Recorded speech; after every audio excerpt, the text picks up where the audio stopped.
So let's talk about facelift 1.0, 2.0, 3.0, the evolution of the facelift to today's best types of procedures.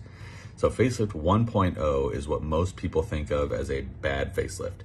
The skin is freed up, the skin is pulled tight, and the skin is closed together, and everything is born on the skin layer. And that's what we used to do in the 70s and 80s and even the 90s, and the occasional dinosaur today still does it.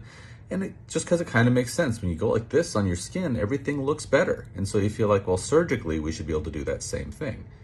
The reality is the skin is a terrible building material. It stretches back while it's under strain. You see weird strain patterns. When you take the skin and close it under tension, the incision line is ugly. It has to heal against strain, and so it heals thick and it spreads. And facelift 1.0, again, is what most people think of as an ugly, strained, tight-looking facelift. Facelift 2.0 is where most modern surgeons are right now, and it's kind of being pushed as state-of-the-art.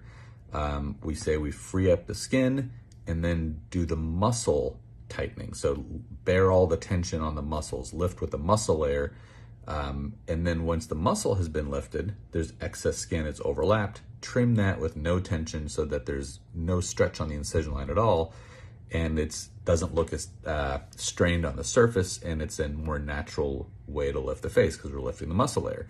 And that is currently being billed as kind of state-of-the-art. You know, we're gonna put all the tension on the muscle, no tension on the skin. Those facelifts still, in my opinion, look tight. And if you look at a young face, look at a 30-year-old face, 25-year-old face, they have beautiful shapes, but they are supple. They are soft, and they're not tight at all. They're supple and pliable. And when you take that muscle layer and tighten it to make everything look better shape-wise, you still have a tight face, and it still doesn't look natural.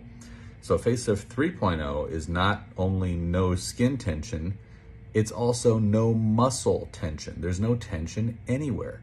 So how do we reshape the face without pulling it, without creating tension on the muscle layer? The answer lies in the deep neck. We're sculpting the foundation so that the neck, skin, and muscle layer can passively follow the new shape. And in the face, we are releasing the ligamentous attachments that prevent passive motion. And then by releasing those attachments, we can passively put the face back where it started. It just sits there. It doesn't need to be held under tension. We sew everything back together so it heals real stably, but it's not being sewn against strain. We've freed things up. It's like freeing up wall-to-wall carpet so you can slide it across the room and then glue it back down. So in facelift 3.0, a true, beautiful, extended deep plane facelift and a true deep neck lift, the skin layer and the muscle layer are just passively following the new shapes that we've created. What you get with that is beautiful contours that are still supple. So a lot of times there's people that will comment on my posts and say the faces look sharper yet softer. And that's exactly what it is. There is no tightness anywhere. Now, when you're healing, you will feel tight. Swelling always feels tight. And so while you are healing, expect to feel tight. But the final result looks natural because, again, it's not about tightening. It's about sculpting, truly freeing up the attachments, laying things back where they are, reattaching them, and having a completely tension-free outcome. So if you want to learn more about types of facelifts, I have a great video. It's in my YouTube and also in my Instagram video series. And it literally describes all the different types of facelifts. And again, facelift 3.0, there's only a handful of people that do that really well. And that is, again, truly releasing things, truly sculpting things. That is what's currently state of the art.